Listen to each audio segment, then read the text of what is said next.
Em nome do Pai, do Filho e do Espírito Santo. Amém.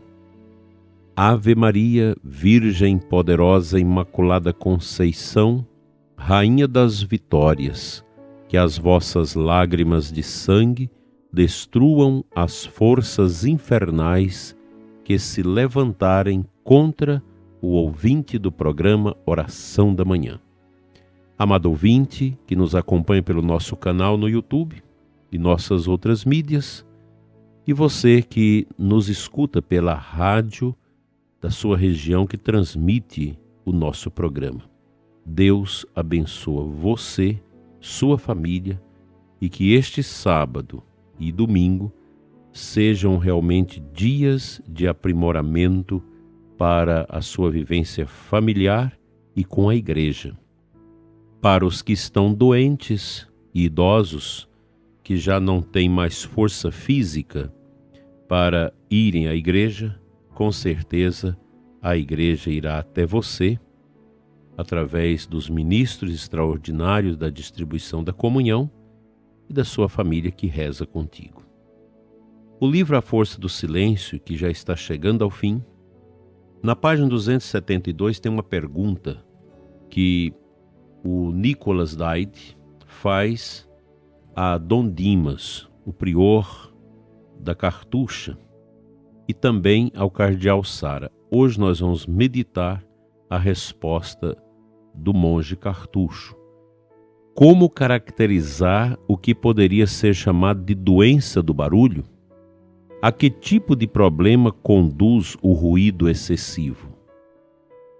Minha experiência, diz o monge, de Cartucho influencia fortemente o que irei responder.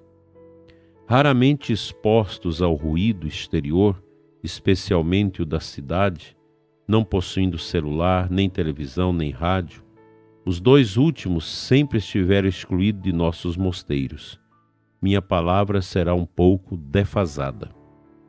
Se existe uma doença do barulho, ela pode ser chamada síndrome de sufocamento. Eu a observo por meio da experiência dos candidatos que vêm fazer retiro. Memórias, desejos, feridas, medos que estavam no fundo de si mesmos e que eles ignoravam emergem à superfície. Na vida cotidiana, o afluxo incessante de novidades, reuniões, atividades diversas acabam encobrindo constantemente essas vozes que estão no fundo do ser e não lhes deixa a possibilidade de emergir à consciência. O silêncio e a solidão as revelam. Como a descoberta nem sempre é agradável e o interesse está bastante desprevenido, ele tenta conservá-las fora do campo da consciência, mantendo o ruído permanente que as impede de se manifestar. Nesse domínio, jamais o homem moderno teve de afrontar tentações tão numerosas e fortes. É impressionante o aumento da oferta de informações, sons e imagens em menos de um século. A atual paisagem sonora e visual nada tem a ver com a de nossos antepassados. Imagino ser preciso certa força de vontade para se guardar dessa invasão, não por uma rejeição completa, mas por uma justa ascese. Solzhenitsyn havia notado justamente que, se há um direito à informação, há também um direito de não ser informado. Sendo prior da Grande Cartucha, estou encarregado de transmitir à comunidade as informações importantes relativas à vida da Igreja, da França e do mundo, e por isso devo ler o jornal. Quantas coisas interessantes e outras inúteis podem ocupar a imaginação e fornecer armas contra o silêncio interior. Uma triagem se impõe, e tanto mais porque os jornalistas gostam de enfatizar acontecimentos excepcionais. Eles falam sobre um acidente de avião, não vão fazer um artigo dizendo que os aviões pousaram hoje sem incidentes ou que as mães cuidam de seus filhos. E, no entanto, isso é menos importante. Um último aspecto merece destaque. Não sou responsável pela guerra na Síria e nada tenho a contribuir para resolver esse drama. Entretanto, sou responsável por meu vizinho do lado, se eu souber que ele está doente ou solitário. Mas porque o primeiro drama é maior que o segundo, poderia acabar ignorando esse último. As tentações se multiplicam. O discernimento e a renúncia tornam-se mais necessários do que nunca. Escolhemos consagrar nossa vida à busca de Deus no silêncio e na solidão.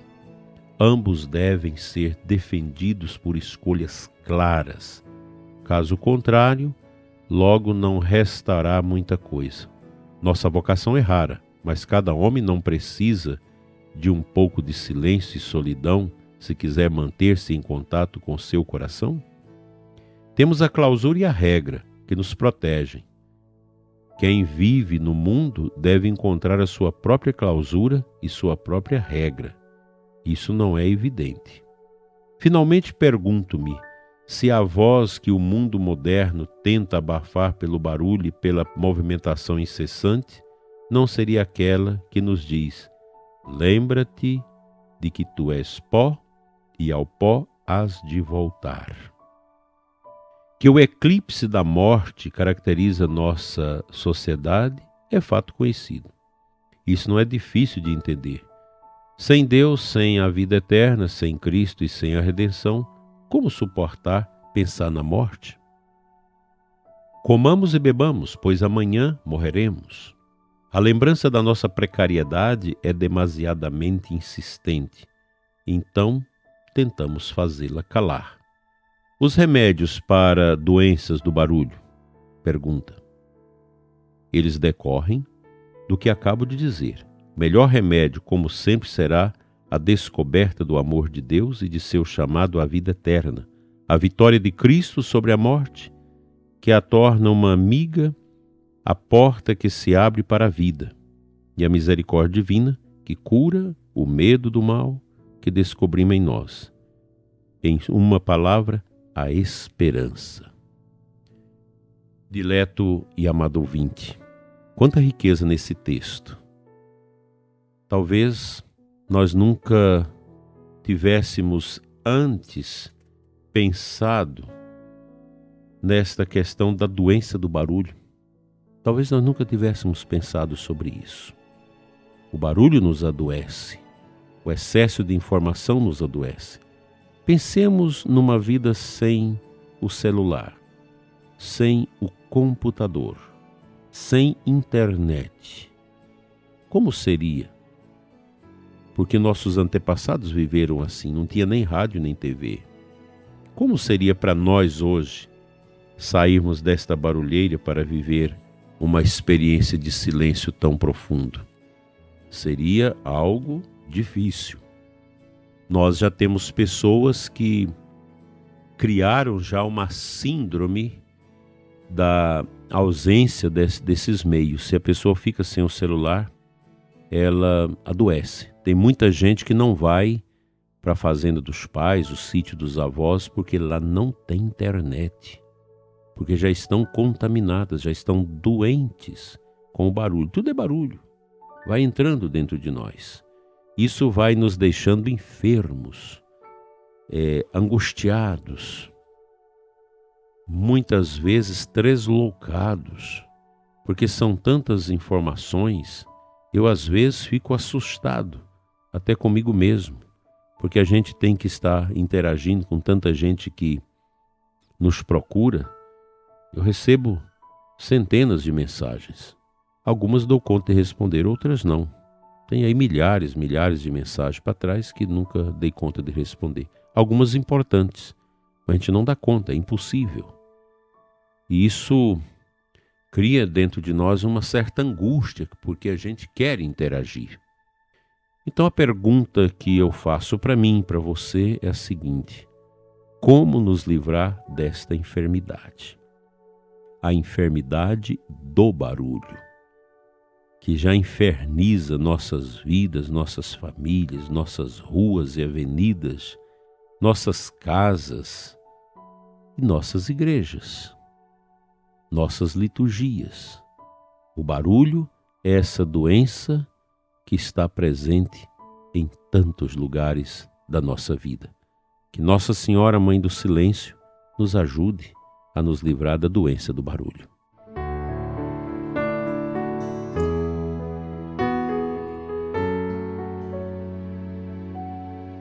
Compartilho com você um versículo do capítulo 10 de João. Palavra de Jesus. Minhas ovelhas escutam minha voz, e eu as conheço e elas me seguem. Esse texto é da aclamação ao Evangelho de hoje. Olha que beleza! Numa frase, Jesus sintetiza para nós o que a gente precisa fazer. Minhas ovelhas me escutam. Se nós somos ovelhas de Cristo, nós precisamos escutar o Senhor, não a barulheira do mundo. Eu as conheço e elas me seguem. Quem se torna escravo do barulho, jamais vai sentir essa necessidade de escutar Cristo. Porque escutar o Senhor é escutar o mistério, é dobrar-se ao mistério. Isso depende da nossa fé e nós precisamos fazer momentos de silêncio. Nós precisamos criar em nós o desmame do barulho, da algazarra, de tudo isso que vai tomando conta da nossa vida, todo o barulho, toda essa assoada de coisas que vão tinindo dentro de nós e nos levando às vezes a uma loucura. A gente precisa escutar Cristo, escutar o bom Deus, através de uma boa lexio divina, da oração, do momento que a gente passa no Santíssimo, ou de noite no nosso quarto, a oração do terço, um salmo que a gente reza antes de dormir, uma oração, a invocação de um santo. Como isso é bom, como isso ajuda a lubrificar a nossa alma contra o ciúme do barulho que vai entupindo os ouvidos da nossa fé, os ouvidos interior. Vamos fazer isso e vamos nos livrar dessa maldita enfermidade do barulho.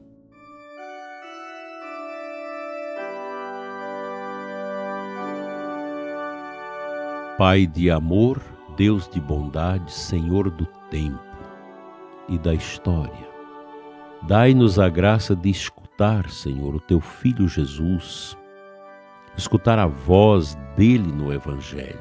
Nós queremos ser ovelhas que escutam e seguem o bom pastor. Fica, Senhor, conosco e nos ensina a Te escutar, hoje e sempre. Amém. Pela intercessão da bem-aventurada Virgem Maria, seja abençoado o seu dia, seu final de semana, em nome do Pai, do Filho e do Espírito Santo. Amém. Até amanhã, se Deus assim nos permitir.